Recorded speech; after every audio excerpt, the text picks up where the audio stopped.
Vamos lá, pessoal. A gente está voltando, então, com recuperação ao vivo ali no terceiro simpósio internacional do Faces e Vozes da Recuperação no Brasil, dando continuidade na live 8, na parte 2 agora, tá? Porque deu um probleminha técnico.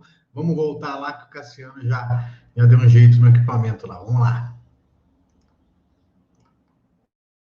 A gente vai, né? Então, como é importante ter esses três cérebros alinhados, sendo que é importante, esse cérebro aqui, o córtex pré-frontal, ele rege 15% do nosso cérebro. Alguns teóricos dizem que é só 5%.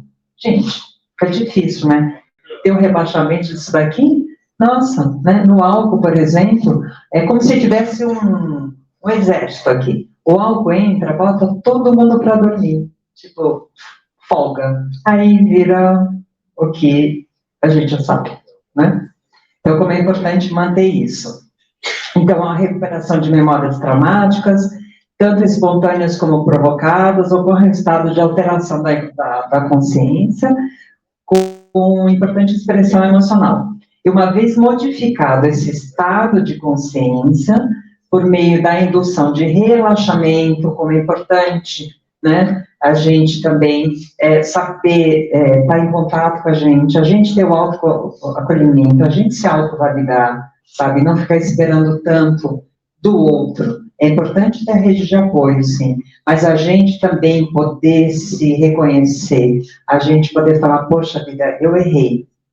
Tá bom, eu errei. Eu falo outra coisa, mas caguei. E agora, né? Então, como é que eu vou me acolher? Sabe? Como é que eu posso ter esse entendimento, né? Não ficar numa autocrítica e me destruir. Isso também me leva a uma vulnerabilidade, onde eu posso estar recorrendo a algum tipo de droga, por exemplo, né?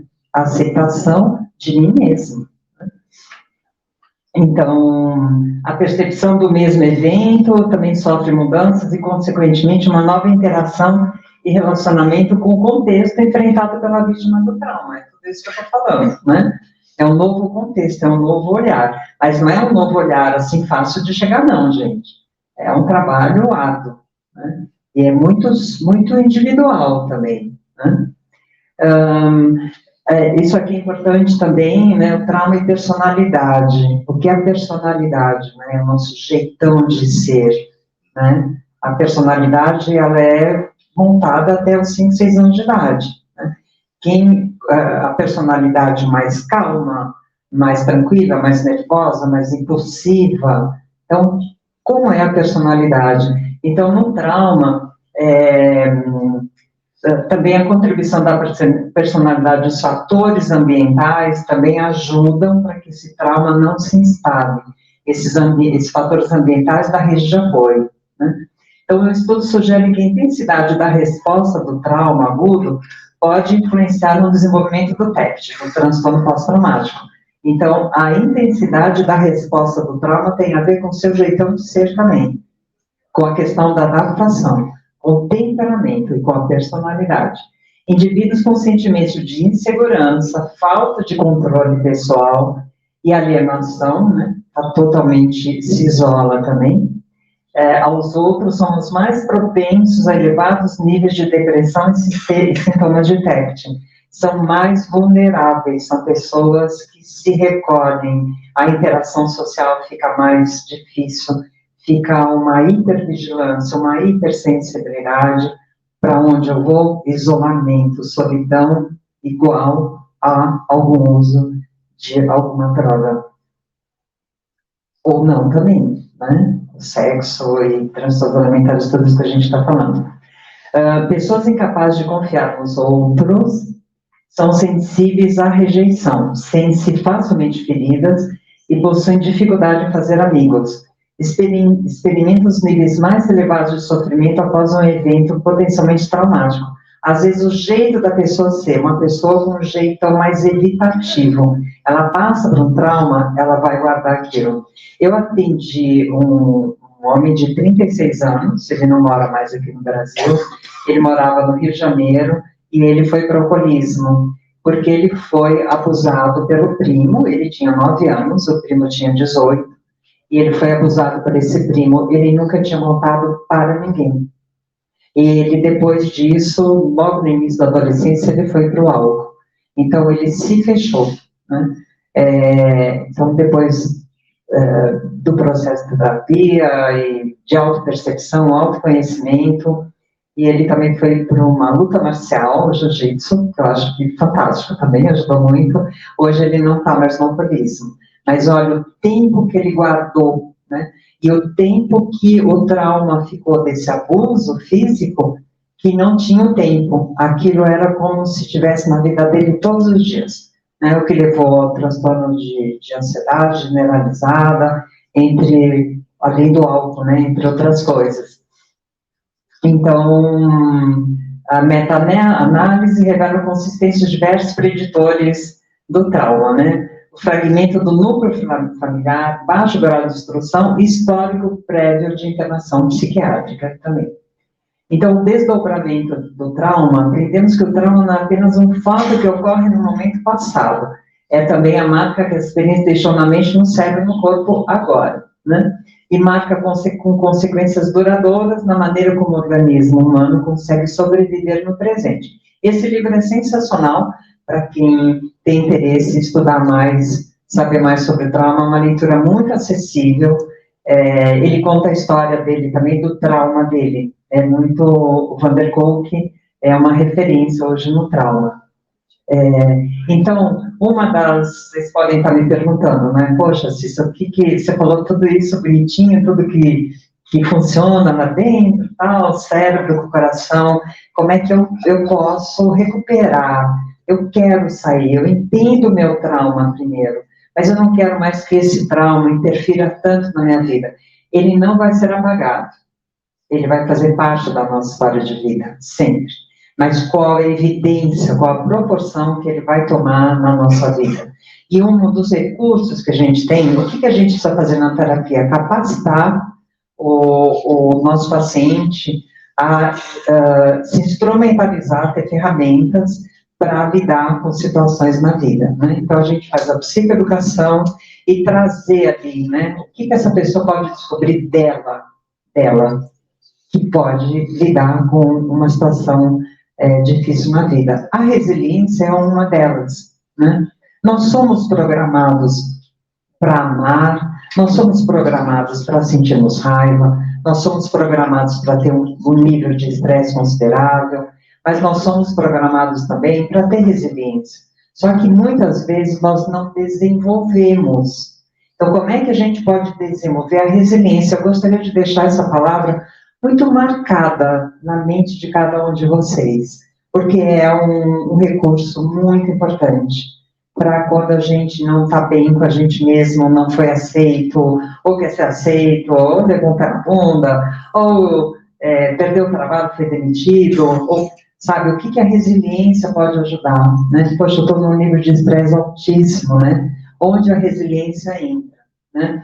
Então, a resiliência e os fatores de ajustamento que seguirão os eventos estressores foram mediados pela experiência de emoções positivas, tais como solidariedade, gratidão, interesse e amor, né? Então, só para... Eu ficaria aqui mais uma hora, tá? Falando agora, entrou a palavra amor saudável, e não amor doente, né? Então, como é importante a gente buscar isso. Então, como a resiliência é importante, né? Nesse momento, né?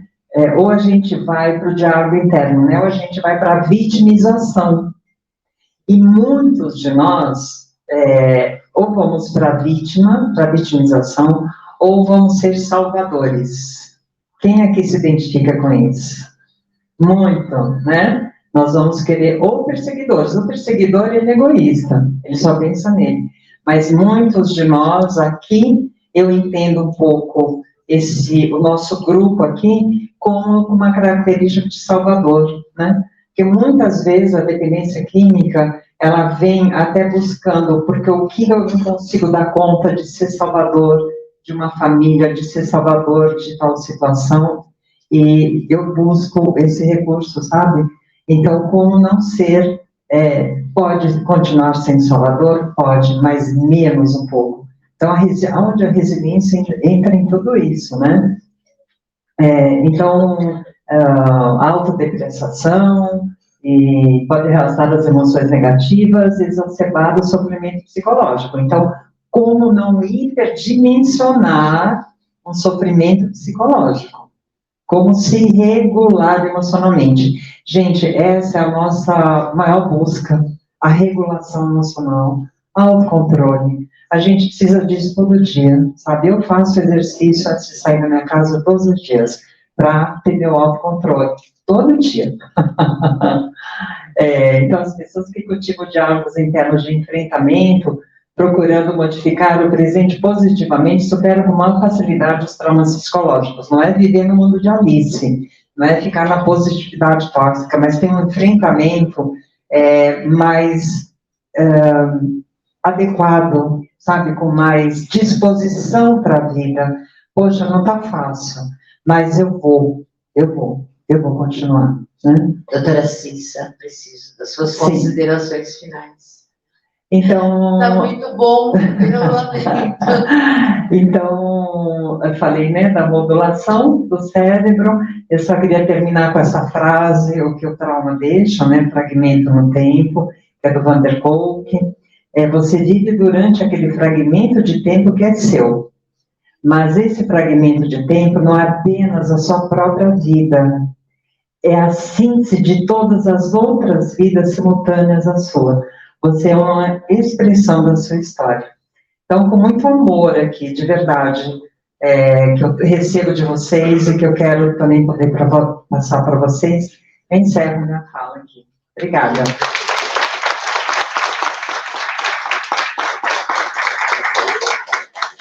Bom, quero agradecer a doutora Cissa, foi maravilhoso, me caiu um monte de fichas aqui, mas eu gostaria de usar todas as perguntas a meu favor também, mas não vai dar, né? Então, eu só tenho tempo para 3 perguntas, infelizmente. Então, quem gostaria de fazer alguma pergunta para um dos nossos palestrantes, só levantar a mão. Ali, vamos começar aqui e depois lá. Recording stopped. Atrás da vida.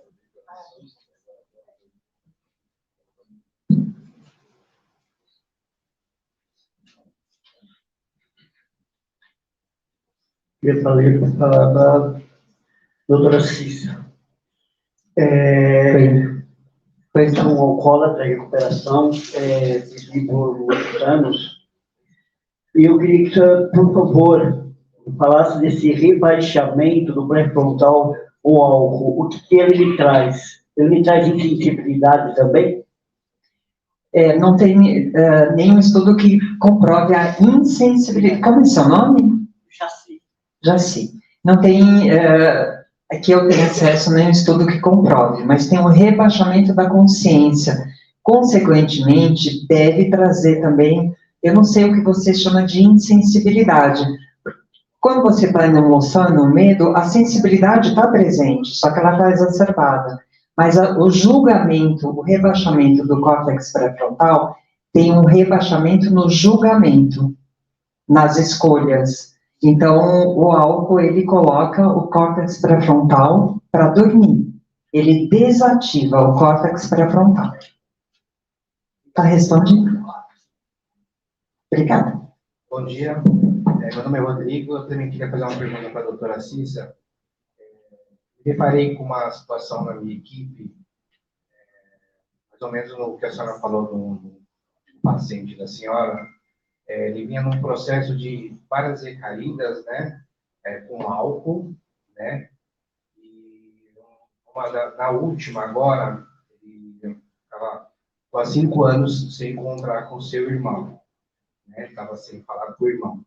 Aí ele foi lá fazer a visita para o irmão, chegou lá, o irmão, também, os dois sofreram abuso do tio, quando crianças, né? Quando o irmão dele tocou nesse assunto, a primeira coisa que ele fez foi sair correndo da casa do irmão e ir para um bar, né? E depois voltar para a clínica, ele nunca ter relatado isso para nós, né? Eu, como, né, o responsável por ele teve que relatar devido ao uso, devido não ter dado certo essa viagem dele, né? Retornou bem antes, ele teve que expor essa situação. Eu não soube, porque ele viveu esse trauma lá com o irmão de falar e voltar a sentir, ele falou que sentiu toda aquela sensação que teve lá na época que aconteceu o fato. Uhum. E eu não tive como orientá-lo para falar, não, vai lá, porque não tem recurso, no caso, procurar alguma coisa externa, e ter acesso à nossa psicóloga. Eu não soube orientar ele nesse sentido, não, vai lá, fala com a doutora, com até mesmo receio de fazer eu reviver esse trauma. Como eu posso ajudar? Começou, não? Rodrigo. Rodrigo, é muito importante sua colocação, porque como não retraumatizar o paciente, né? Tem muitos colegas que acabam retraumatizando, leva para esse lugar do trauma, expõe o paciente, mas não orienta. Então, como orientar, né? Primeiro está ali do lado, sem dúvida nenhuma, né? No acolhimento, tudo isso que a gente já sabe, né? Mas procurar entender o que aconteceu ali no sistema dele. Você vê que é todo o tempo, né? Assim, é como se o trauma dele, do abuso, tivesse acontecido lá, naquele dia, né? Então, como trazer esse paciente de volta, né? A contenção disso, estar junto, né? Poder dizer mesmo, eu estou aqui com você, né? É uma parte sua que foi traumatizada. Vamos trazer você agora para o presente, para você agora, com a sua consciência, poder lidar com essa parte tão ferida, tão machucada. Isso seria uma das estratégias, tá? Espero ter respondido. Se quiser falar mais um pouco depois sobre isso, estou à disposição. Eu queria saber o seguinte, eu tenho um filho e ele viu muita confusão minha, o pai dele, quando ele partiu para o lado da droga. Eu queria saber se esse trauma, fazer uma regressão, não seria uma melhora para ele? Entendi que a pergunta é para mim também. Eu não tenho acesso, né, a esse tipo de tratamento, mas a senhora contando um pouquinho da estrutura, a dinâmica familiar, que tipo de apego, né, esse filho criou com esses pais, que dinâmica foi essa, o que ele está querendo dizer com isso, né? Eu acredito que um tratamento mais de enfrentamento, de fala, de escuta, poderia auxiliar bastante, né? Mas eu iria muito mais nisso. Que movimento que ele está fazendo, qual a idade dele? 43 anos. E muito tempo, ele tinha 25 anos lidando com ele, mas ele era muito, quando era criança, pequena, 4 anos, menos de 4 anos, ele era muito agarrado comigo. Mas ele via muita agressão na vida. Tá? Eu fiz o tratamento dele, que o médico falou que ele estava tomando ódio do pai dele naquela idade. Só que ele pediu o pai dele para ir lá, mas o pai dele não quis. Né? Aí nós vivemos 27 anos nessa confusão toda.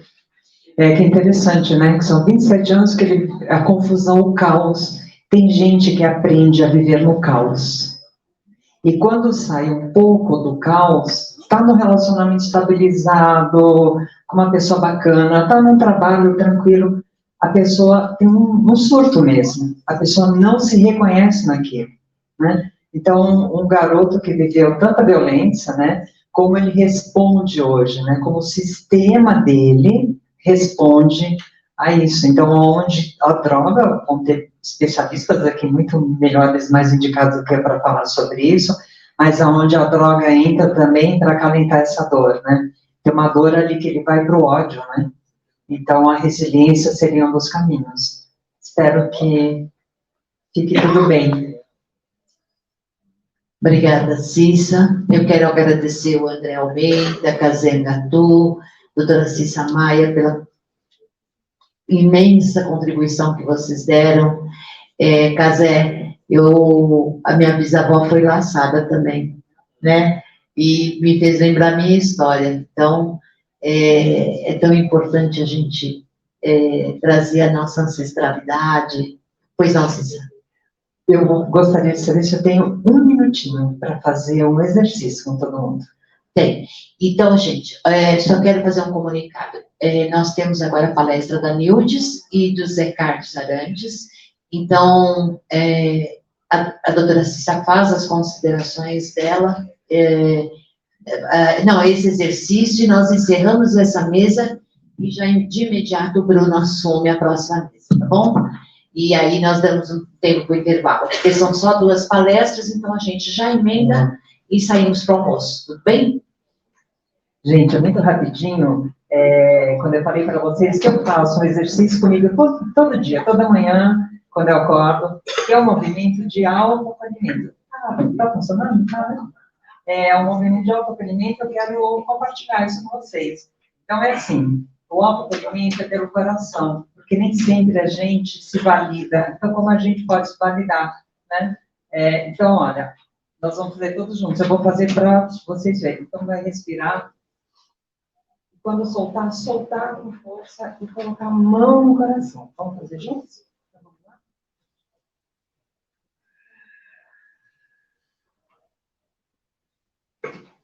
Entre em contato com os batimentos do seu coração. Se ele estiver acelerado, acalme o seu coração.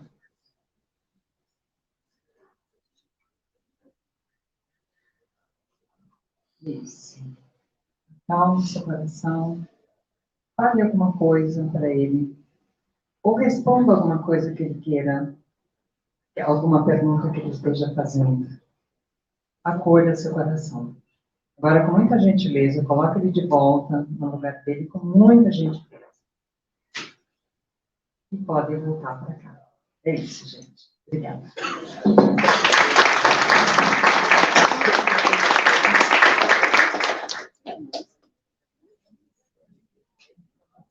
É isso aí.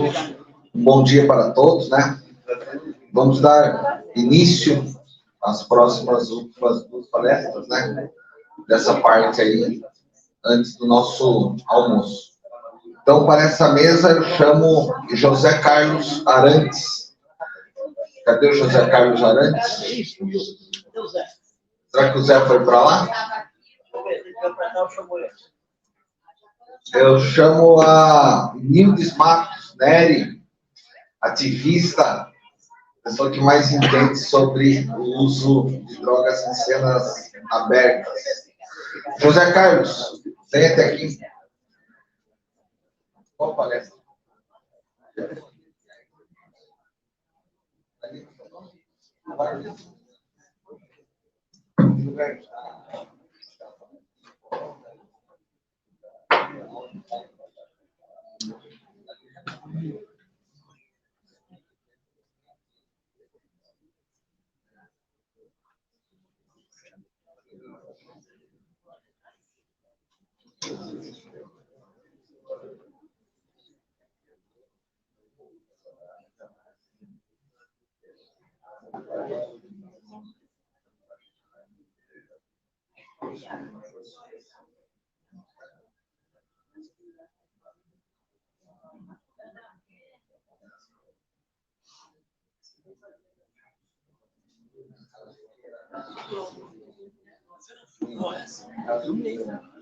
Filmei, só que aconteceu o seguinte, tivemos pequenos problemas técnicos.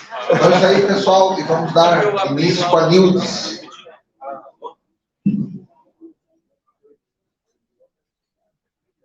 Olá. Olá. Bom dia a todos. Bom dia. É um prazer muito grande estar aqui. Quero agradecer a oportunidade ao Alexandre, a todos os envolvidos, a Joana, todos os envolvidos do Passos e Vozes. Sinto muito honrada e privilegiada por essa oportunidade. Quero também agradecer aos colegas de trabalho que estão aqui também, ali do Rambem, também ali do Recomeço, a Unidade Elvete, a Kátia, Desirê Mendes e seu esposo, está aqui também como um dos meus convidados.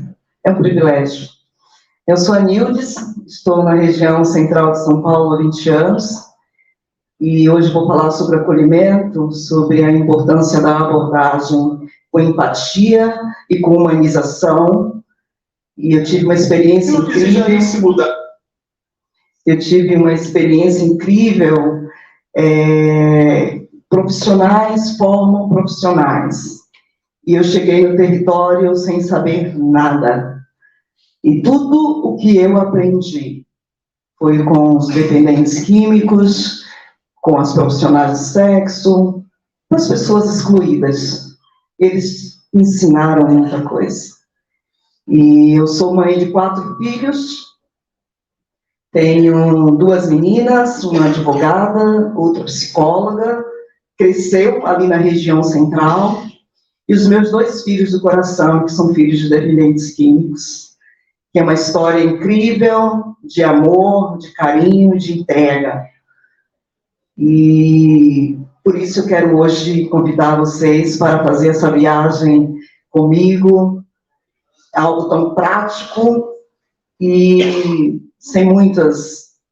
Não tenho muitas palavras bonitas para falar, mas eu vou falar um pouco de mim também, porque quando eu cheguei em São Paulo, eu não tinha ideia do que era aquela multidão de pessoas ali. E eu não vim para São Paulo com essa finalidade. Eu acho que muitos de vocês, nos corredores, ouviram falar pastora Nildes, e até ontem também o doutor Marcelo, que é uma referência também para mim, de professor, e conheci o doutor Marcelo, tanto o doutor Marcelo quanto toda a equipe do Recomeço em 2010, mas eu cheguei em São Paulo em 2004, e em 2004 não se tinha nada no território da Cracolândia, a não ser os usuários, e pessoas de muito boa vontade que ali talvez tentar levar alguma coisa para eles, que era muito difícil até abordar. Então, eu tenho muita coisa para a gente compartilhar nesse dia. A minha filha mais velha, ela é especialista também em dependência química, andou muito nas ruas de São Paulo, a Laís também, e hoje os meninos, Cauã, o Rafael, com 18 anos, ele morava ali na frente da Galeria do Rock, com os demais dependentes químicos. E nós fomos fazer um trabalho social ali. A gente foi entregar um lençol. E chegar lá, os meninos falaram: tia, a gente está com esse menor, a gente não sabe o que fazer. E leva a sua casa, tia, só por hoje. Eu ouvi falar só por hoje? E só por hoje, Rafael está comigo, é o meu filho, é uma referência para mim. Hoje ele está fazendo faculdade de gastronomia no interior de São Paulo. O Cauã está no 8º ano do ensino médio e é um privilégio. Não falo que ele é filho adotado, ele é o filho do coração, filho que Deus deu para nós. Amém? Bom, quero compartilhar rapidinho esse vídeo. Foi uma matéria que eu participei, e aí eu vou falar para vocês por que a gente está passando ele. Nildes e Jair se mudaram de Salvador para São Paulo com as 2 filhas pequenas. O novo endereço da família foi a região da Cracolândia, no centro da cidade. E os usuários de drogas passaram a ser os seus vizinhos. Mas sabe o que incomodava Nildes? Tantas pessoas precisando de amor, ela pensava. E o casal não conseguiu fechar os olhos. E o trabalho voluntário começou com distribuição de comida. Às vezes, eles até levavam pessoas para dentro de casa. A ajuda foi aumentando e se transformou no que é hoje o projeto Ação Retorno, que acolhe usuários de crack, dando a eles apoio para se livrar do vício.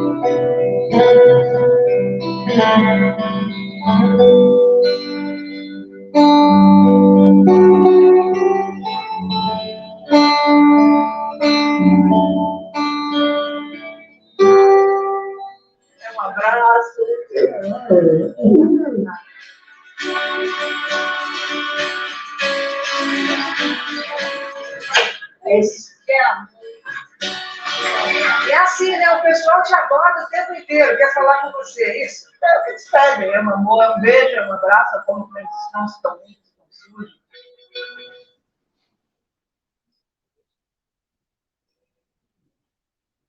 É isso. É algo prático e que eles não perdem muito. Eu me emociono, não estou há tanto tempo, mas é emocionante porque é muito real. E aí eu acho que a gente, quando fala de acolhimento, quando a gente fala de abordagem, a gente está falando de uma escuta qualificada, a gente fala de tempo, a gente fala de empatia, a gente fala de humanização. E algumas pessoas, quando eu estive no programa da Fátima Bernardes, não fazendo propaganda da Globo, ela me fez uma pergunta. Ela falou: como você consegue abordar, falar com essas pessoas? Você não tem medo? E olha que ser entrevistado pela Fátima não é nada fácil. Dá medo, dá medo, dá medo. Você não sabe falar. E eu pude falar o que a sociedade sabe, mas não faz. Que é ter esse acolhimento, esse olhar. E aí a gente fala de acolher para acolher. E aí pode ir passando rapidinho.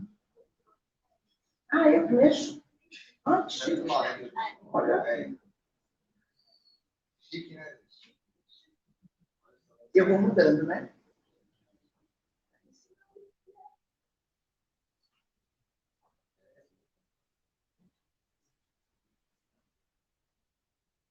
Eu escolhi o acolhimento porque eu aprendi. Eu, quando saí de Salvador, eu vim morar na rua Conselheiro Neves, com a Guaianazes. E ali, em 2004, se concentrava o maior número de pessoas em situação de rua.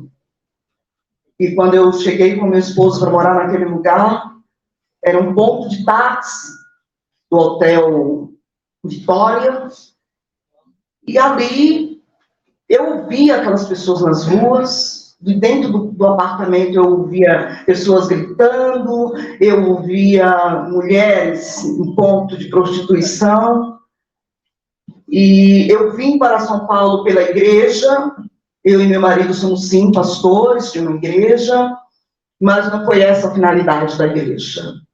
A finalidade da igreja não era trabalhar com população em situação de rua. Eles tinham um projeto.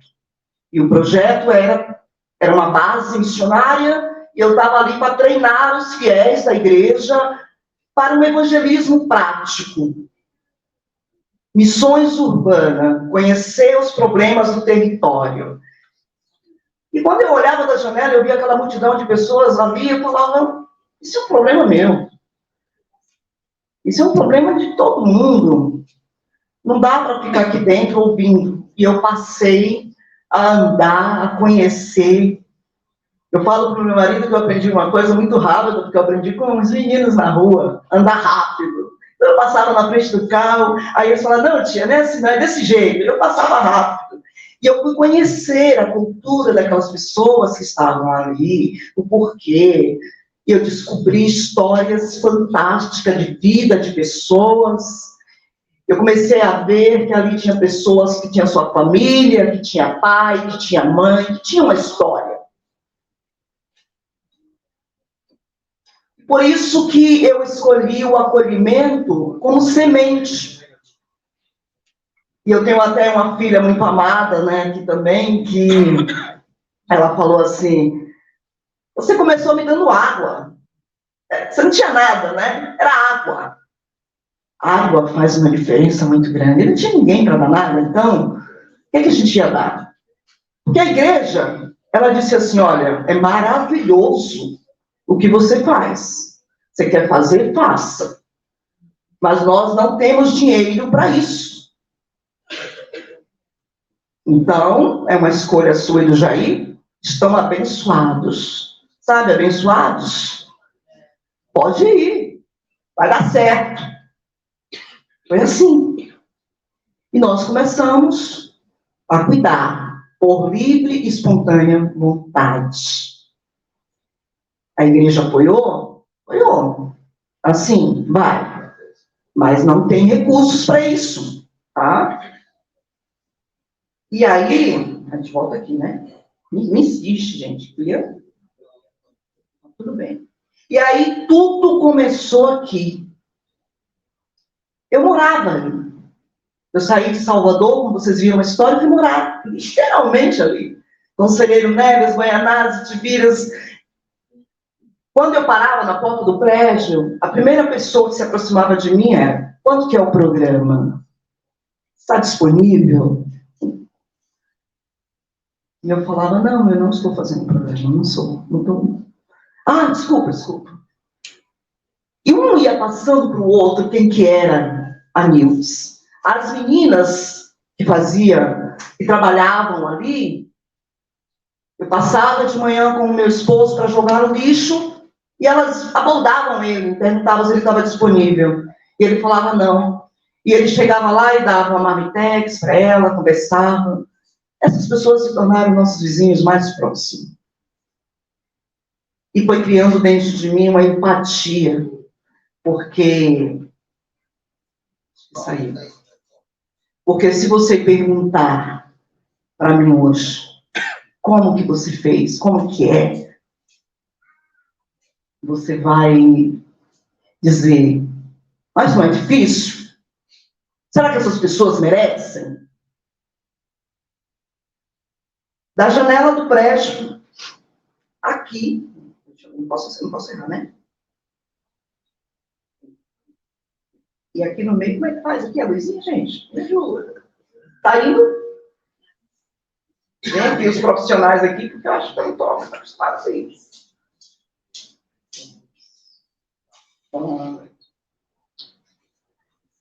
Aqui era a janela de onde eu morava. Eu morava aqui. Toda essa realidade estava aqui. E aqui a igreja dizia: olha, você não pode passar daqui.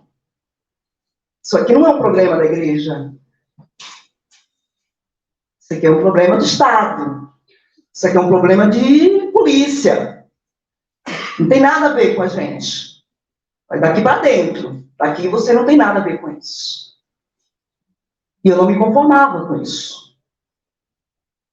Então, quando eles disseram para mim que não era um problema dele, eu disse: é um problema nosso. E a minha família disse: não, vamos junto, vamos fazer. E aí a gente começava a fazer pedidos de doações para dar para todas essas pessoas, porque aqui não tinha nenhum profissional de saúde, aqui não tinha um posto médico, não tinha nada aqui. Tudo começou aqui nessas ruas. O respeito, a confiança. E o que mais me chocou nesse começo foi o encontro que eu tive com uma mulher. Aqui do lado também tinha um prostíbulo. E uma dessas mulheres foi fazer um programa e ela foi violentamente espancada. E não tinha ninguém para dar socorro. Carro não entrava ali. Ambulância, muito menos. E nós fomos. Foi a primeira vez que eu tive a experiência de entrar e entender como era aquele submundo que aquelas mulheres viviam ali. E nós pegamos essa mulher, levamos até a Santa Casa, onde nós estamos, partes dela hoje aqui. E ali foi o suficiente para aquela mulher, né, saber quem eu era e o que eu estava fazendo ali. Porque a assistente social, ela virou para mim e falou: é sua família? Você é parente? E eu disse: não, é uma vizinha. Como assim? Não, nós somos pastores. Quando a gente falou pastores, eles ficaram assustados. Como assim, pastores?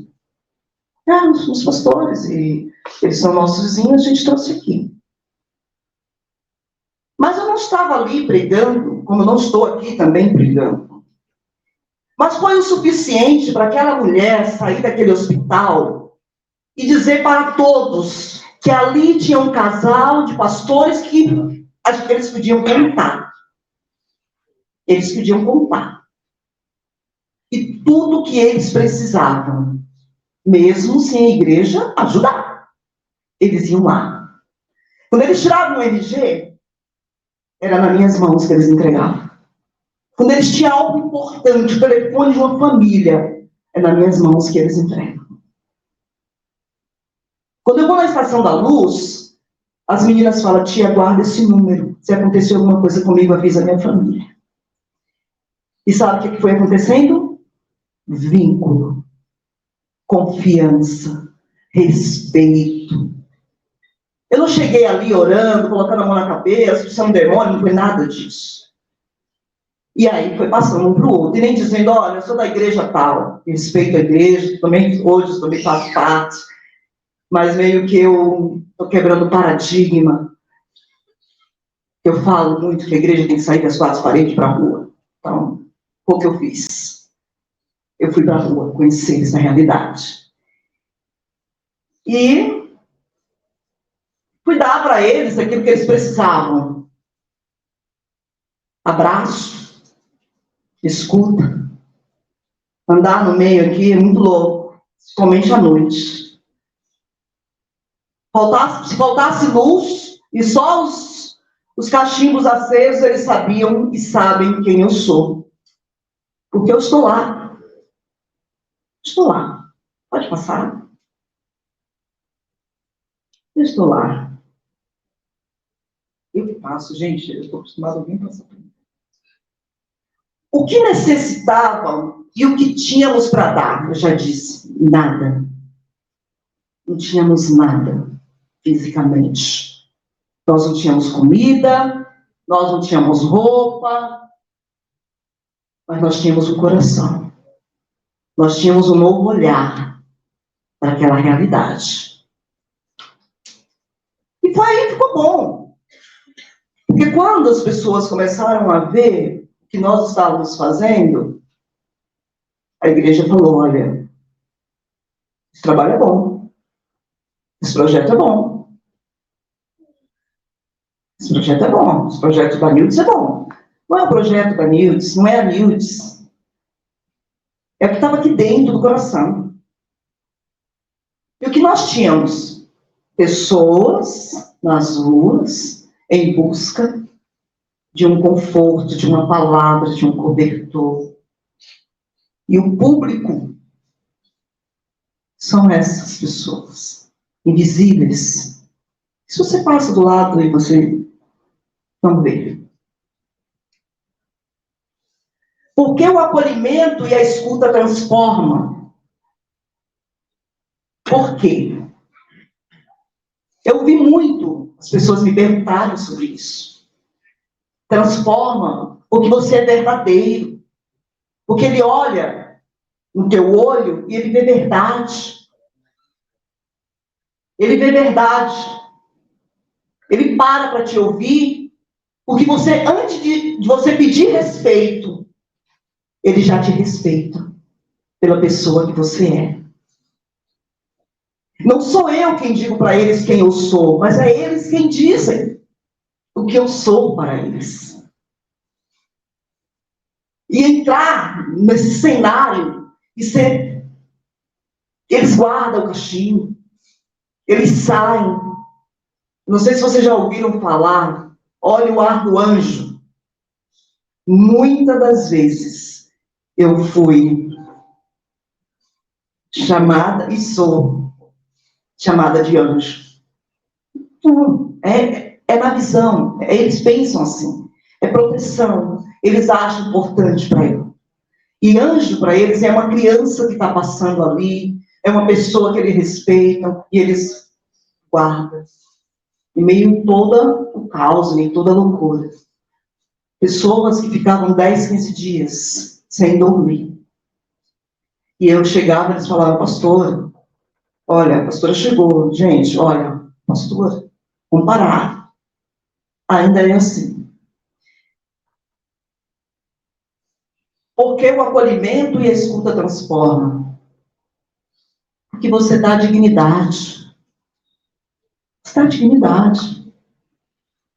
Você sabe quem ele é.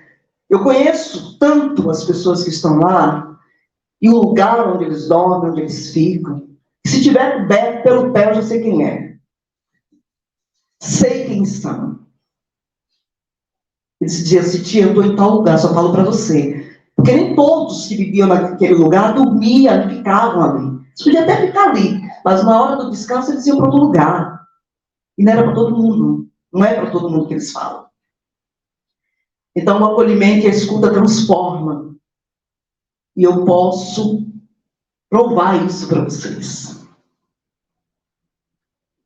O lugar hoje tem um espaço ali na Praça Júlio Prestes, onde, além do acolhimento para as famílias, também as crianças, filhos das pessoas que fazem uso, ou que moram ali na região. Temos uma equipe de voluntários. E aí eu quero falar do programa, porque foi onde me descobriram. Eu conheço a Nildes, e eu tive o privilégio, em 2010, de fazer a pesquisa do perfil do usuário de crack em São Paulo. Fiz parte, né, da equipe, na supervisão, de montar uma equipe para a abordagem, e a escuta e a transformação qualificada. Então, essa equipe, todas as vezes que entrava, ela sabia o que fazer ali. Uma das primeiras coisas, respeitar.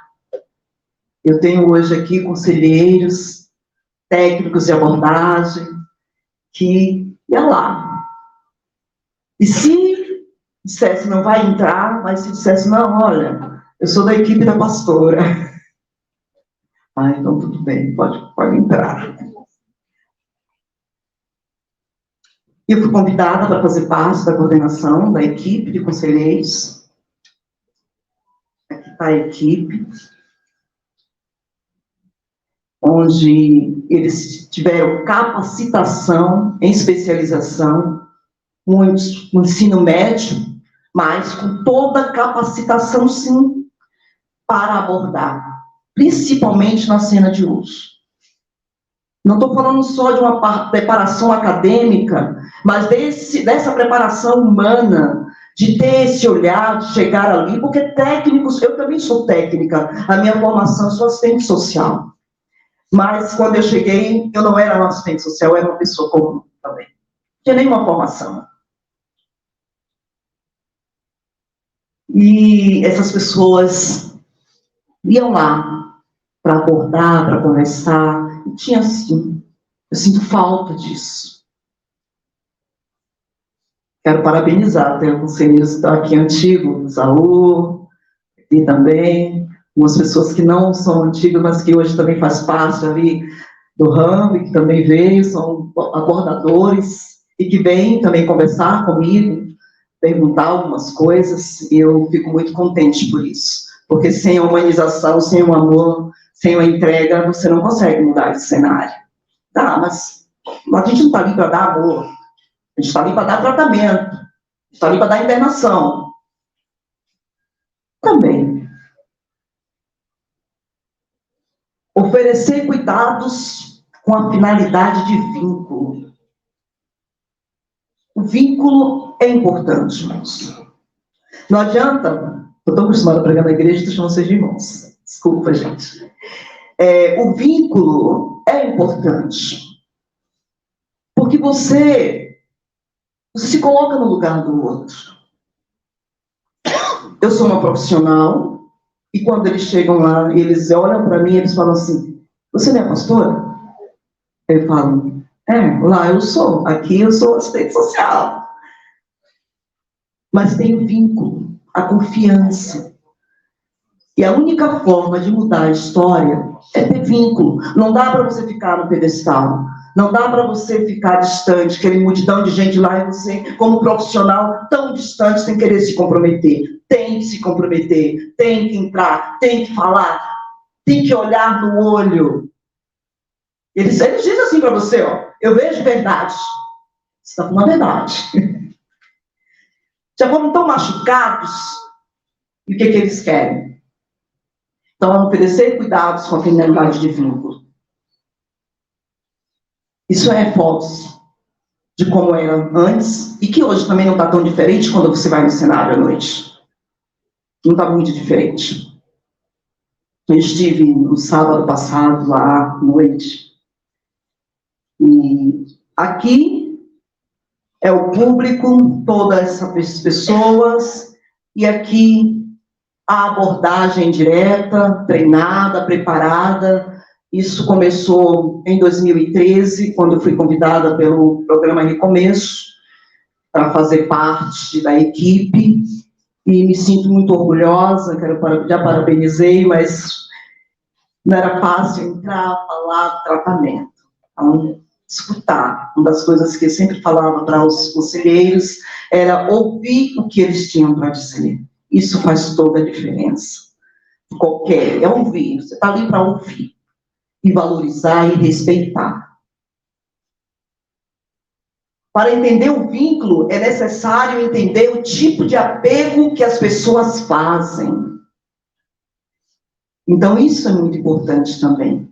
Apego significa buscar proximidade diante de estresse, assim forma como se dará o vínculo na busca de tratamento. Depende do padrão que o indivíduo constrói em suas relações. Muitos estão ali com suas relações fragilizadas. Eu aprendi que eu não podia falar sobre família com eles. Porque quando você fala, a primeira coisa que as pessoas chegam e falam, você não tem família? Você quer machucar uma pessoa que está ali, fala sobre isso. Você não tem família? Por que você está aqui? O que você fez? Eles não querem falar sobre isso. Eles querem saber o que você tem para oferecer naquele momento. E aí, é importante. Essa foto é forte. Ninguém dá a mão para você se você não tiver um vínculo e uma confiança. Certo? E a gente vê essa foto aqui, fala muito. Então, isso é muito importante. Eu quero falar de uma amiga, uma filha, que se tornou uma filha para mim. Que eu acredito que em muitas matérias você já ouviu falar da Desirê Mendes. Quem já ouviu falar, levante a mão. Ela está aqui hoje conosco. Né? A Desirê, ela está aqui, ela vai ter um poder de fala também, falar sobre essa questão do acolhimento, porque é importante. Porque é uma batalha vencida, quase 20 anos na região. E numa entrevista ela disse assim, eu nunca vou sair desse lugar. O jornalista perguntou para ela, eu nunca vou sair desse lugar. E saiu. E hoje ela tem a sua história construída. Hoje ela é formada em gastronomia, chefe. Queria que ela desse assim um oi para o pessoal, se colocasse de pé aí. Em recuperação. Seu esposo, Esaú. Meus netos. O Pedro e a Sofia. Para quem disse que nunca sairia dali, batalha vencida.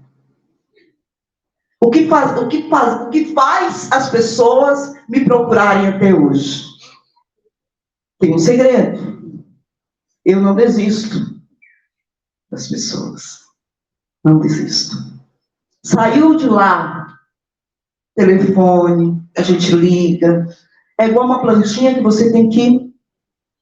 Mulher todo dia. Todo dia. Tem vínculos. Os vínculos não foram rompidos. Continua tendo vínculo. Cuidado. O que é necessário para as pessoas em alta vulnerabilidade se manterem em recuperação?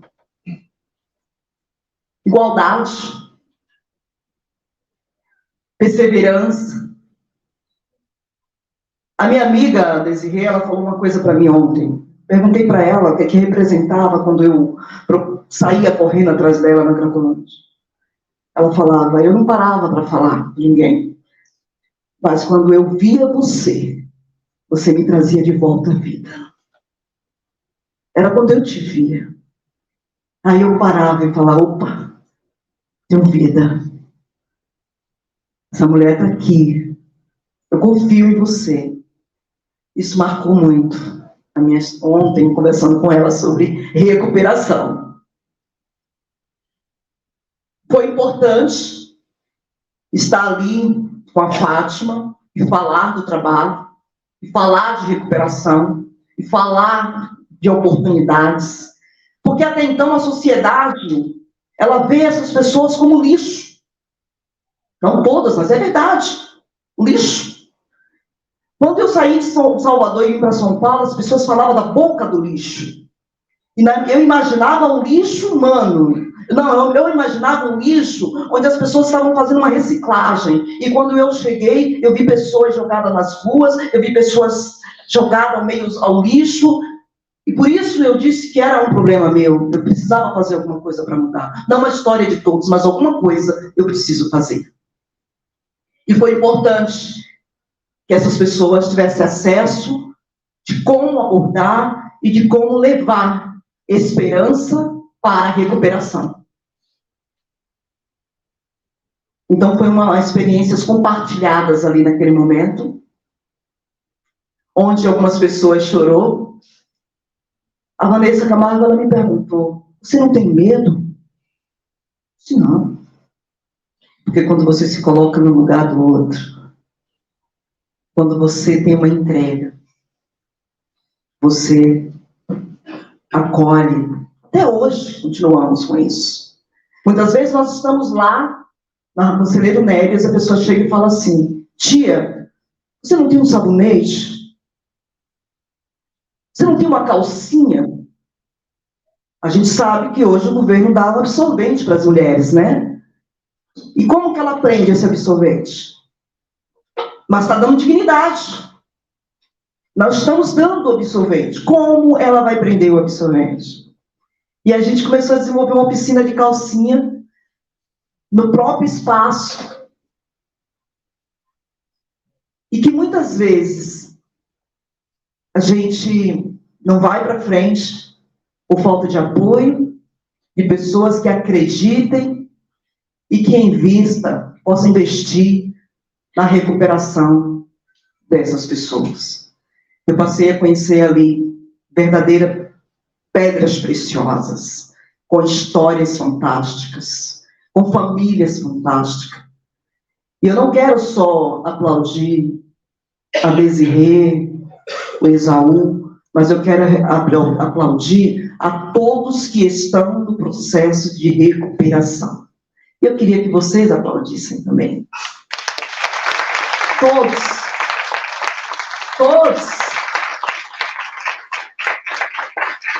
que estão em recuperação.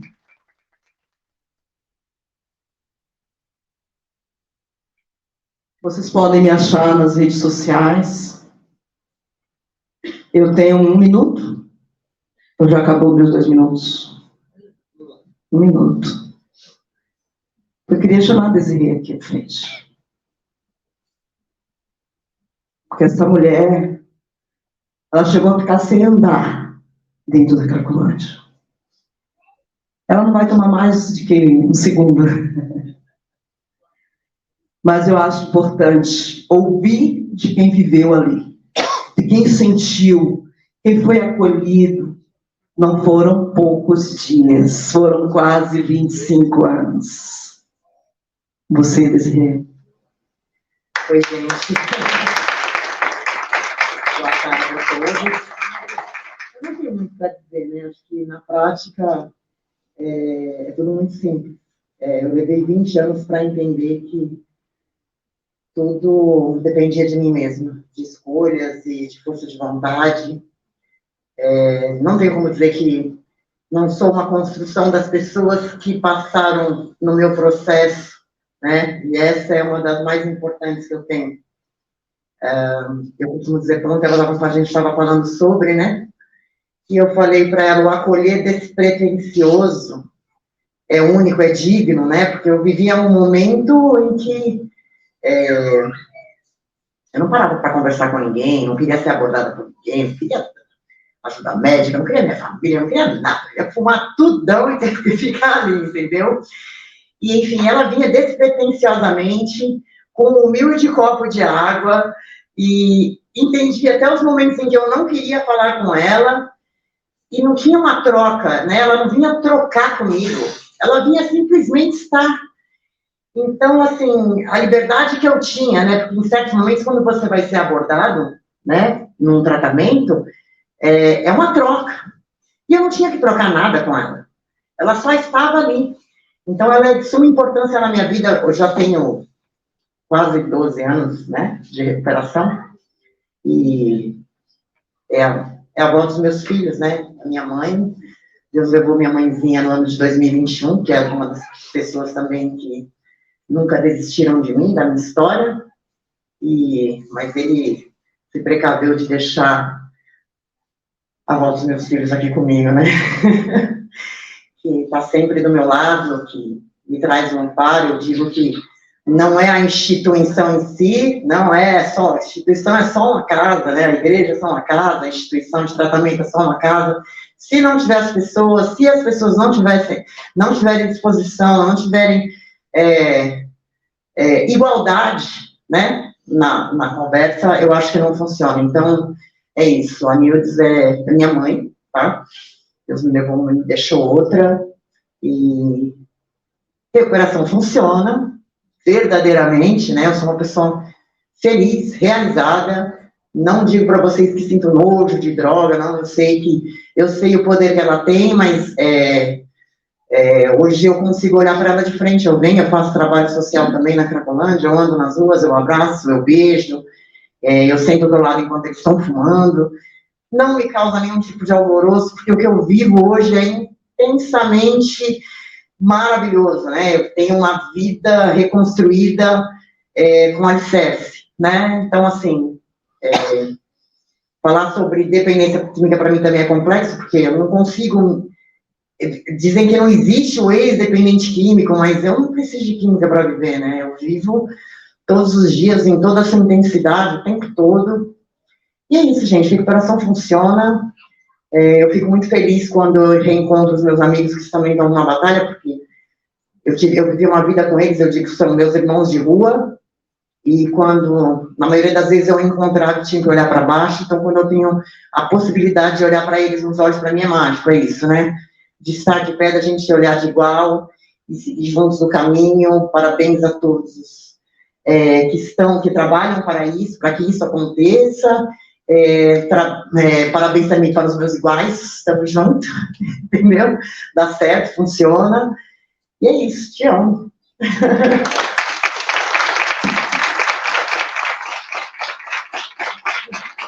Meus sinceros agradecimentos a você, Joana, ao Alexandre, a Bruno, a todos os envolvidos.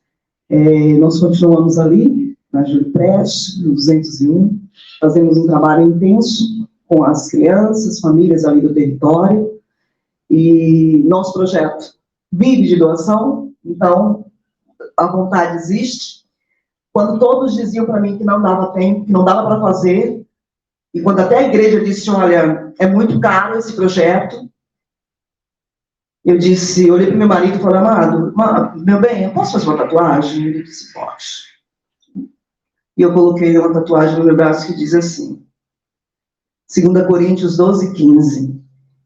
Paulo diz isso. Eu, de muito boa vontade, gastarei e me deixarei gastar pelas vossas vidas. Ainda que amando-o cada vez mais, seja eu menos amado. Se merece, se não merece, se é preto, se é branco, não importa. Você faz. Então, esse é o meu lema, eu defendo isso, a coragem e a vontade de chegar e dizer, há motivos para se recuperar. Obrigada, Joana. Obrigada, Luiz. Obrigada, Alexandre. Obrigada pela oportunidade. Boa tarde. Muito bom, né, Lili? Nildes, é lindo de ouvir toda essa história sua. Agora vamos chamar José Carlos Arantes. Em cima da hora, né, pessoal? Está todo mundo com fome. Mais um pouquinho a gente já vai comer. Foi.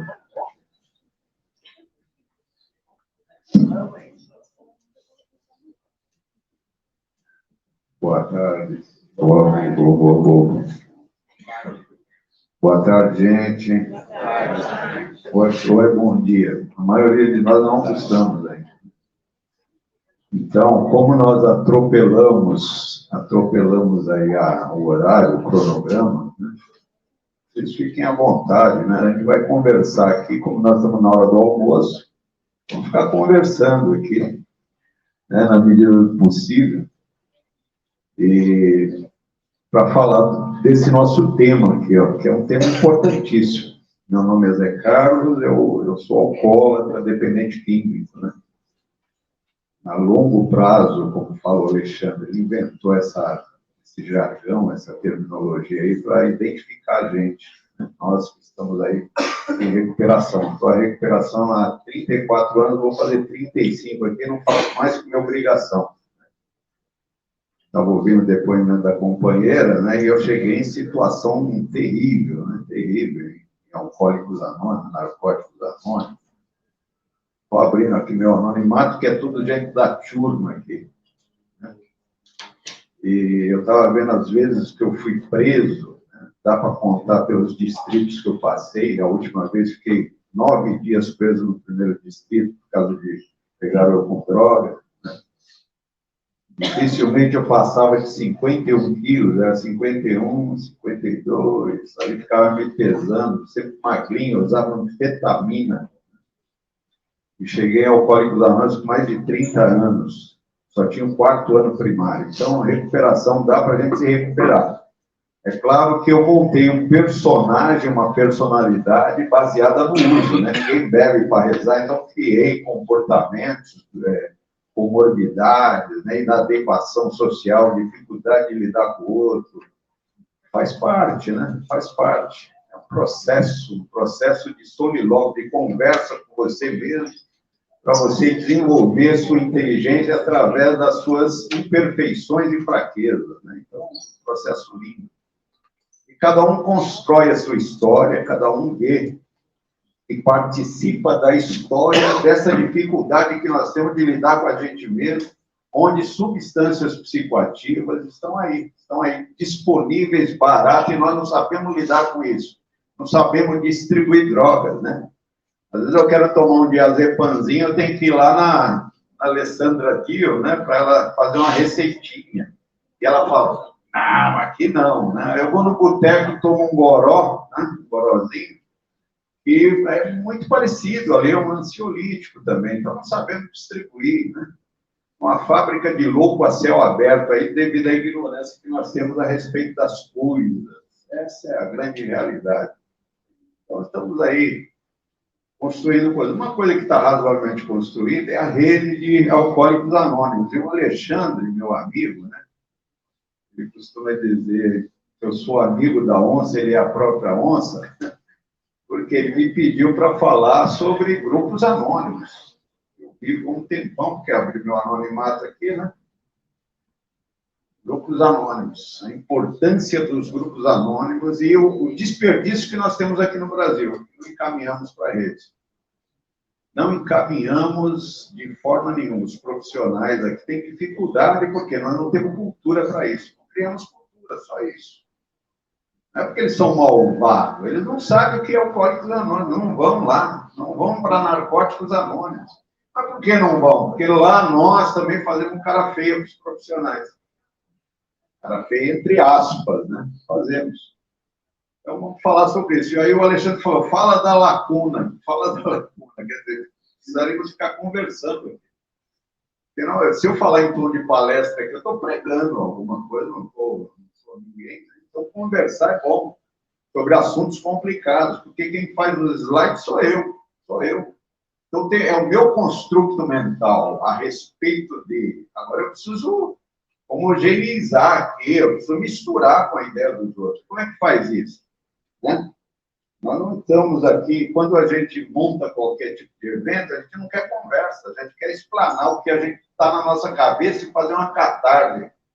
Como vai valer isso? Essa é a grande realidade. Então, vamos passar para o próximo, porque eu vou esticar slides, eles são abstratos, e cada um tira suas próprias conclusões. Eu acho que eu vou falar de um assunto grave, que é o quê? Recaída e abandono. Vou falar também dos resultados pequenos que nós temos das pessoas que entram em tratamento. Pequeno, desse tamanho assim. Está falando do quê, afinal de contas? Em comparação com poderia ser melhor. Ou então apenas mostrar o problema e ver o caminho que nós temos que caminhar, o caminho que nós temos que empreender para melhorar os resultados, para diminuir sofrimento. Nós estamos falando de espiritualidade, que deu o nome que a gente quiser, de saúde, de atenção. Então, como eu vejo a coisa, gente, como eu vejo. Nós temos aqui o tratamento, né? Lógico, os profissionais, se você escrever, transformar em letrinha de forma de ideias, depois enfiar dentro dos livros, e o outro vai e desconcentra as letrinhas e as ideias. Então, quando nós falamos de tratamento, você vai buscar onde? Isso dentro dos livros, não é? Eu achei bonito essa, ó, é uma caixa conceitual, uma caixa, você prega o livro lá. O tratamento dos órgãos de Cracóvia tem tudo lá dentro. Inclusive, recuperação está lá dentro também. Tá ou não está? Tá. Está tudo lá. Grupos anônimos, está lá. Prevenção de recaída. Prevenção de recaída se estica, ou não? Né? O tratamento tem condição de cuidar disso? Tem ou não? Para a gente poder pensar, o tratamento tem condição de ficar monitorando ao longo do tempo? Não tem.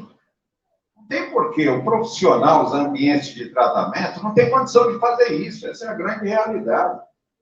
Então, quando chega o conceito de recuperação, que já estava aqui, é a tese principal, não é a antítese. Agora nós estamos com a recuperação voltando como uma onda que vem lá dos Estados Unidos, né?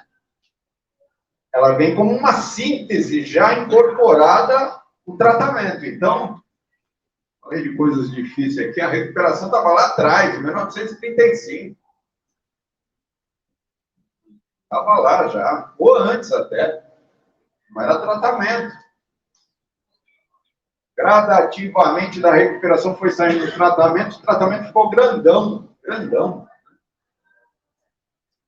Então, ó, tratamento, conjunto de técnicas, é verdade, essa frase é bonita. Conjunto de técnicas e modalidades terapêuticas, medicamentosas, para melhorar a qualidade de vida, porque é uma doença crônica, ao longo do tempo.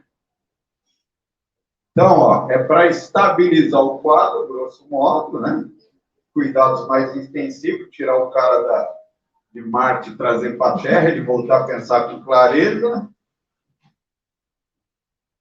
dá uma educação para ele, aí aplica algumas técnicas, né, que se uma técnica, por exemplo, foi estruturada em 16 sessões, e o paciente vier, ele está salvo, mas tem que ser um paciente meio lego, né? Sabe o que é paciente lego?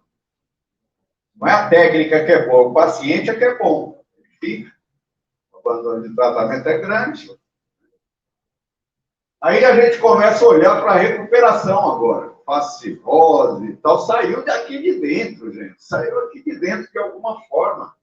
Quando você olha o quê? Uma certa ineficácia, é culpa do tratamento? Não, é experiência humana. É experiência humana. Então, a recuperação, quando a gente olha a recuperação, a gente vê o quê? O paciente de ninguém. O que é paciente de ninguém? O cara é internado, quando sai de lá, é o desamparo. Some de vista. A clínica fala, vai com Deus, meu filho. E ele sai lá com circuitos neuronais prontos para o uso. Uma teratogenia montada pelo uso, a natureza, a vida, a neuroplastia cerebral montou um troço nele lá, que eles gostam, ele não pode ver boteco, Quando ele tem ansiedade, ele quer aliviar aquele sintoma de mal-estar mamando, tomando um goró. Então, ele tem uma doença crônica, né? Então, esse cara precisa ser monitorado de alguma forma. Monitorado, tanto é que o tratamento no modelo neurológico fala que é esse o problema. O problema nosso é esse. Então, nós temos que aumentar o significado acadêmico da recuperação. Porque os grupos anônimos, a gente fica pensando assim, ó, tá no imaginário popular. Desculpa, eu estou falando em forma de palestra.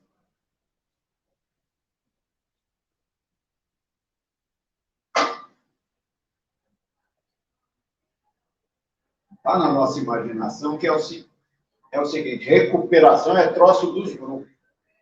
É troço dos grupos. Coitado de nós, dos grupos. Eu cheguei com 30 e tantos anos, só tinha o 4º ano primário. Se você falasse para mim de academia, coisa assim, eu falava, o que é isso? Agora tem gente que nasce, não é porque Deus achou ele bonitinho, uma família organizada, foi para a faculdade, mas ele tem uma missão aqui na Terra. Construir academicamente, em livros, você tem que, a hora que você for fazer uma revisão de literatura, você tem um monte de coisa lá sobre recuperação. Hoje tem em inglês. Ainda bem que tem um Google lá, né? Então, nós precisamos criar isso, criar significado para a recuperação. Não adianta nada falar que recuperação existe. Pô, tá na cara. Agora, como é que você vai gerenciar alguém, né? Pegar você aí, você parou de vir. Como é que vai gerenciar você a longo prazo? É um cara só? É a família? É o posto de saúde? Será que o agente de saúde pode monitorar, por exemplo, o reumatismo, a diabetes e a dependência química? Como é que está como é que está você aí da dependência? Eu estou parado. Ontem eu falei para minha mãe que eu ia me tratar da dependência química. Vai com Deus, meu filho, aquelas coisas todas. Não tem nada disso. Nós temos dificuldade, não existe cultura de recuperação e nem de tratamento, mas de recuperação.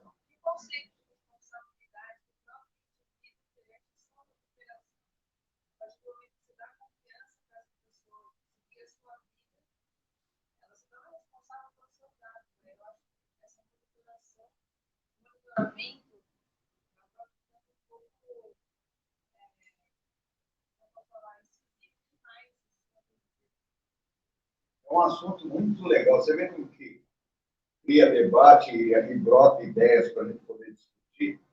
Aqui, eu teria que... Você levantou a bola para me chutar e falar mecanismos de defesa do dependente, parte do paciente. Mecanismo por quê? Porque nós temos preconceito, não tem cultura de tratamento, e aí ele nega, faz parte até da definição do conceito, o cara negar, tem aqueles mecanismos de defesa do ego, né? Porque se eu falar que eu sou dependente, eu sou um fracassado, aquela coisa toda. Agora, à medida que você vai criando o conceito de recuperação, vai aumentando essa gestoria, os mecanismos de defesa que estão no inconsciente coletivo, eles vão diminuindo naturalmente. Nós não podemos demonizar o dependente, nem pôr culpa nele, porque ele recaiu. Por quê? A tendência nossa é culpabilizar. Mas proporcionalmente, você pode diminuir o número de recaídas e a adesão e aderência ao tratamento. Isso está na cara. Então, nós precisamos de políticas públicas que devem ser construídas ao longo do tempo, porque hoje ninguém olha para isso. Ninguém olha. O que é políticas públicas? Protocolo. Protocolo, o que é? Sair lá na classe médica e tal. Como é que se encaminha, né? E assim por diante. Eu tenho controle aqui?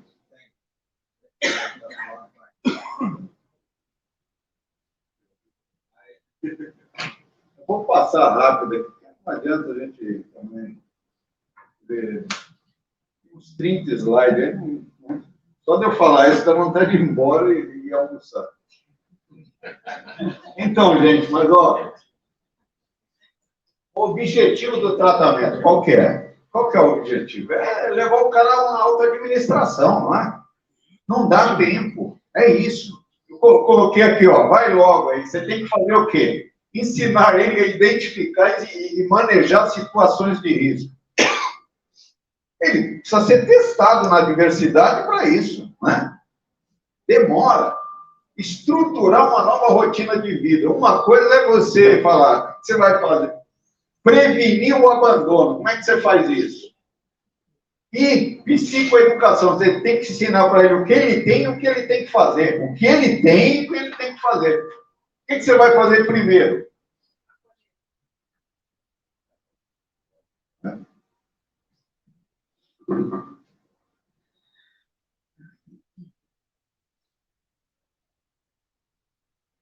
Então, números são terríveis, a questão de números, né? Mas, ó, tratamento a longo prazo, abandono e recaída. Tem uma atenção quase zero para isso, viu? Quase zero. Então, não adianta você falar, ó, tem a SAD, ou então síndrome protraída, dê o nome que você tiver. Uma vez eu conversando com uma pessoa, mas não existe isso, isso é bobagem. Ó, se é bobagem, por que tem esses números se é bobagem? A grande maioria recai em 90 dias. Não é? Olha o álcool aqui, ó. 3 meses, em 90 dias.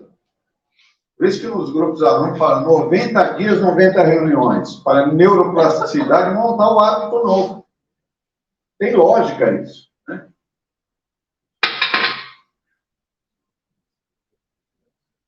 Um monte de letrinha, mas ó, é fácil, ó, aqui, ó, 6 meses, olha o número de recaídas aqui, ó. Heroína, álcool, 90%, nesse estudo aqui, ó, esse. E nesse daqui, ó, voltou a se tratar. Filósofo Alexandre, que está saindo ali, ele chama de porta giratória. Rende isso daqui, nossa senhora. 22%, mais de 4 internação de 2 a 5 anos. Nesse estudo aqui, ó. 20% teve mais de 5 internações ou volta ao tratamento. Isso cria o quê? Cria o quê? Ele foi internado, que bom, piorou. Nós temos que olhar para esse dado. Ele foi internado quantas vezes? 2, 3 vezes, deram medicação para ele lá, e o médico, e tal, quando ele saiu, estava com... Ou não? Puxaram medicação nele, e ele, na hora que saiu, não desmamaram, e ele... Quantos casos vocês conhecem disso?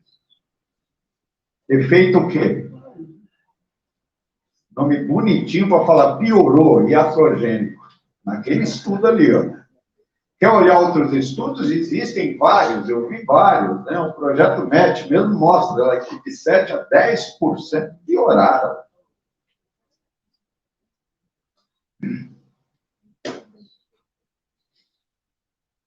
Então, aumentar, gente, aumentar um bom resultado, bom prognóstico é importante. Percentualmente, como é que a gente faz isso? Com políticas públicas. Hoje, ó, se você olhar as clínicas e comunidades terapêuticas, nós temos quantas? Eu cansei de falar 4 mil, parece que agora no Open Mind deu 6 mil clínicas. 6 mil. Agora, companheiros nossos estão internados. 6 mil multiplicado por quanto, Bruno? 30. Põe 30 em média. 200 mil pessoas internadas no Brasil. É filhinho da mãe, tal, não é filho de chocadeira, sabe? Tem amor, tem um monte de troço, né? E esses caras aqui, ó, esses caras aqui vão ser mandados para cá, mas não vão. A grande maioria não vai.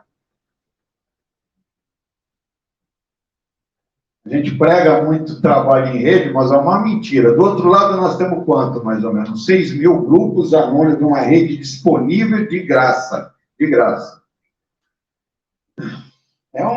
Quem é responsável por isso?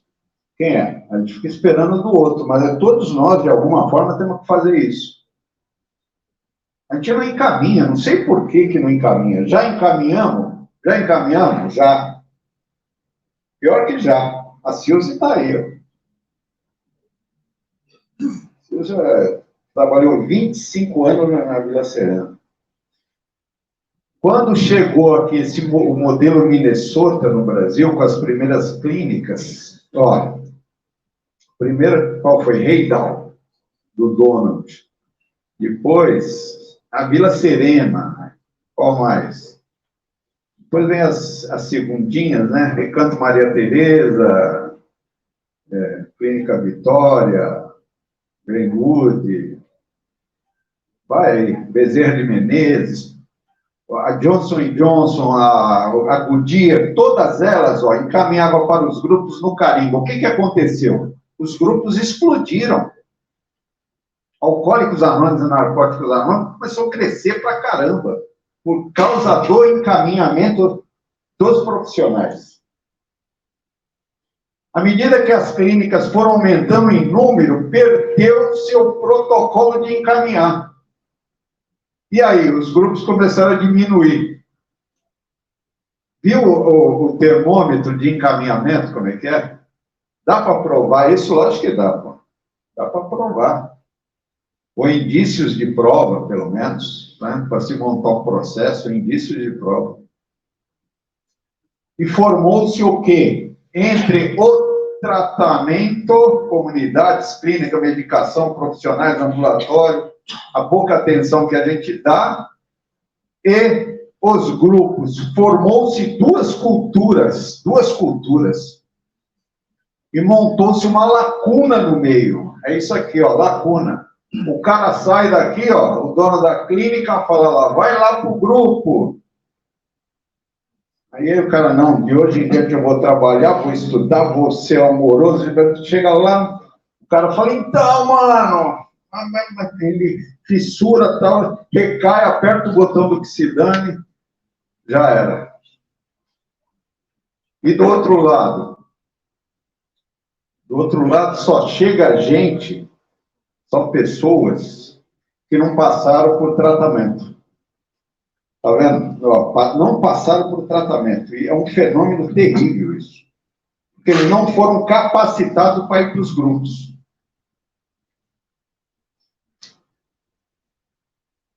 Aqui ciência, academia, livros. E do outro lado, é só por hoje, na ativa, que ele olha para cá com uma cara meia torta e daqui... O Bill, ele fala assim, ó, sejamos amigos dos nossos amigos. Ele tem vários artigos escritos na Grapevine, uma revista, falando da importância dos profissionais para os grupos.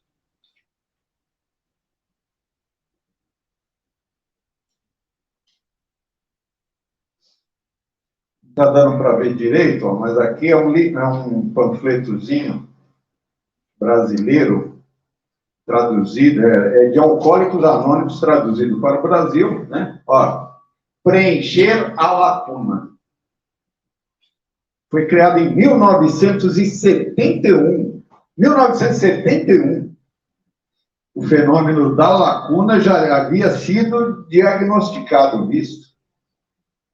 O encaminhamento. E aqui ensina como Alcoólicos Anônimos devem agir com os profissionais, com as comunidades, com as clínicas, entrar dentro das clínicas, apadrinhar lá dentro. O cara pega o carro dele com 2 companheiros, leva até o grupo, chega lá, deixa na mão do padrinho e vai buscar outro.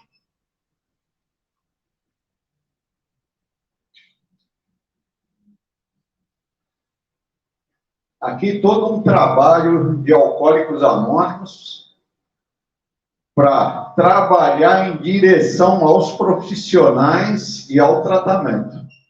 A recuperação trabalhando para cá sem nenhum tipo de preconceito. Muito pelo contrário. E daqui para lá também tem trabalho de boa vontade? Tem ou não? Eu sou animado com isso, eu sei que é difícil a gente ficar o dia inteiro aqui escutando, né? Muito difícil. O cérebro não aceita. Mas isso daqui é uma cartilha, ó, feita pela Bianca Ascutas. Como deixar o A fácil. Como deixar o A fácil. Que é para trabalhar com um comitê de alcoólicos anônimos dos Estados Unidos, e lá existem 76 mil grupos, baseado naquele panfleto. E esse panfleto aqui, ele vai preenchendo para trabalhar com aquela cartilha. E com isso, o que que acontece? Ó? 13 mil trabalhos, a cooperando, a NA também faz a mesma coisa. Chama HI. Quem é de Narcóticos Anônimos aqui? Vixe, mano, que vergonha, eu quebrei meu anonimato, abri, hein? 11ª tradição é só na grande mídia que você não pode abrir. Então, o pessoal do HI aí, nossa senhora, trabalhar com o quê? Instituições de saúde. Né?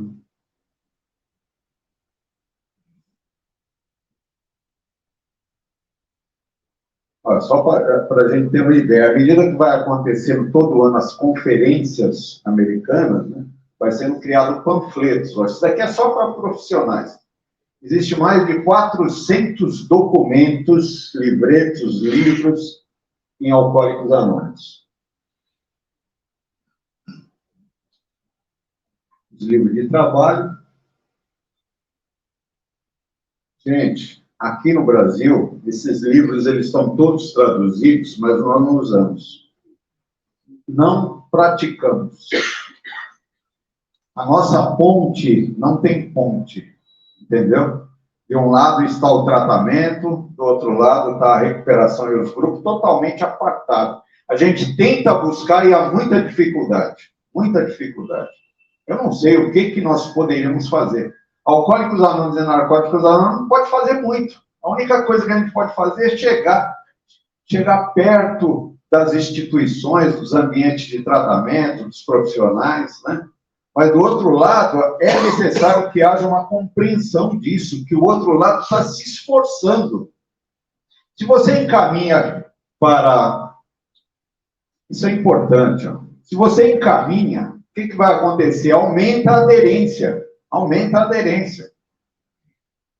Vou passar aqui e vou terminar, só para a gente ver algumas coisas aqui. Ó. Vocês estão vendo esse panfletinho aqui? Isso daqui é um censo que é feito. É importante isso, gente. Eu vou terminar. Isso daqui é um censo, um levantamento que é feito, um inventário que é feito dos membros de Alcoólicos Anônimos. Como é que eles chegaram, como que eles são apadrinhados, quanto tempo estão, onde trabalham, etc. O mais importante para nós, o mais importante de tudo, ó, como chegaram em AA. Tá vendo? Como chegaram em AA. E desse lado aqui, nós temos o mesmo panfleto que é feito desde 1960 do AA americano. Esse daqui é o AA brasileiro, aquele é o AA americano. Como é que vocês chegaram? Eu foquei só nos profissionais. Então, aqui, ó. Chegaram por conta própria, chegaram por profissionais. 11%, mais 2% de religiosos, dá 13%. 13%. E no AA americano? Para diminuir aqui a fala, 61%. À medida que as clínicas e comunidades terapêuticas, mais as instituições, deixaram perder o protocolo de encaminhamento, o AA foi diminuindo de tamanho. No ano de 2000, nós tínhamos 6.200 grupos. 6.200. Hoje, nós temos 4.000 grupos. Viemos diminuindo de tamanho e é sensível. Isso daí é um conhecimento, primeiro meu, que é tácito. O outro é um conhecimento empírico de quê? Cadê os carimbos? No Grupo Luz de Alcoólicos Anônimos, às vezes fazia fila para carimbar. Um era que foi mandado pelo Abudir, o outro mandado pelo Bezerra de Menezes, o outro, entendeu? Fazia fila. Hoje você fala de forçamento para encaminhamento, o nego fala, não, mas não pode, como se fosse não humanitário.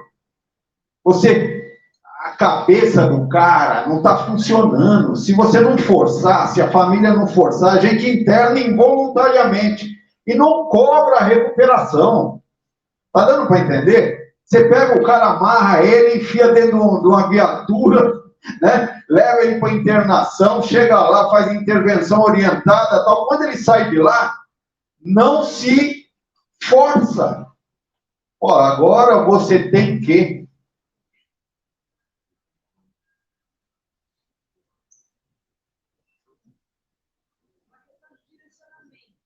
Vou terminar. Ó, esses daqui são os comitês que foram criados no